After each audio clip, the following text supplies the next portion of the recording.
This movie's called Paranoia, and no one in the movie is ever really paranoid. Yeah, a couple times Liam Hemsworth is convinced someone's following him, but he's right, so it's not paranoia if you're right. Just, you know those mistitled movies? This is really one of them.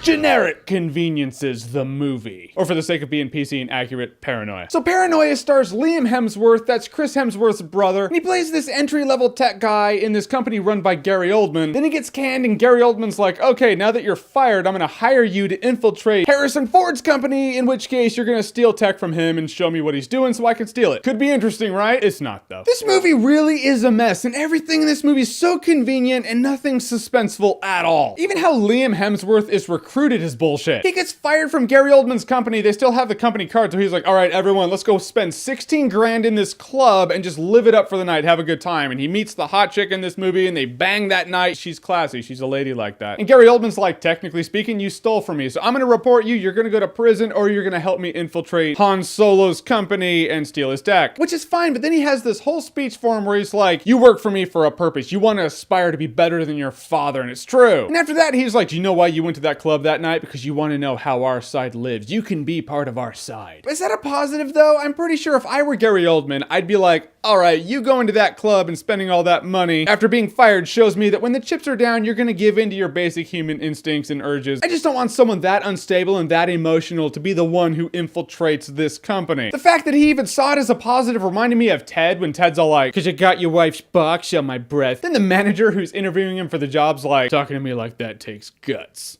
We need guts.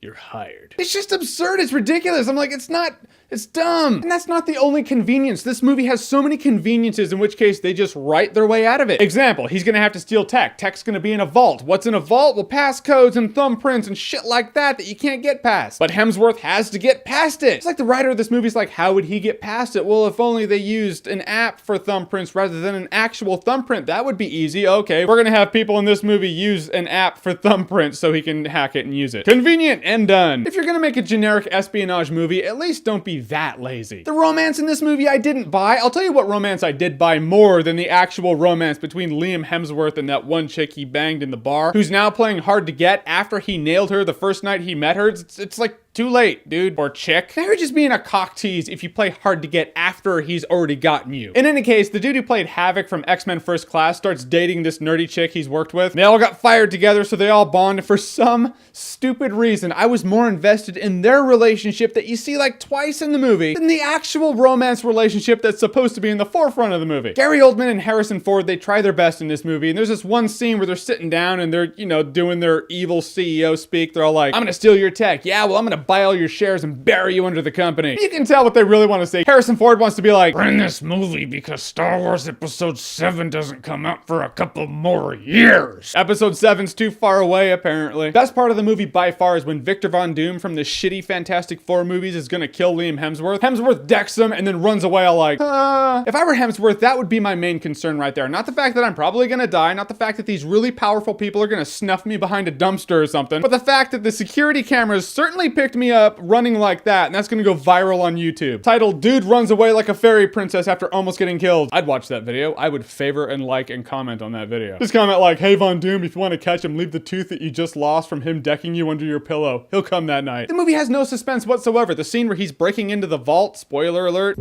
do you really care? It's like, all right, 2 out of 3 failed attempts. The next failed attempt, you know the alarms are gonna sound. I had no doubt in my mind. I was like, well, the third time it's gonna work. It's how it's gonna go. And it did. I was right, and thus there was still no suspense in the movie. I was gonna say you're not gonna remember it in T-minus a couple hours, but if you could see a time lapse of my drive home from the theater to my house, it'd just be like, ugh. There's nothing worse than a bad espionage movie, and Generic Conveniences is dog shit. All right, so worst espionage movie out there. Not best, we're going worst. What is the one that you hate most? Whatever it is, comment below, let me know. And as always, if you like what you've seen here and you want to see more, click right here to see more. Just don't watch this.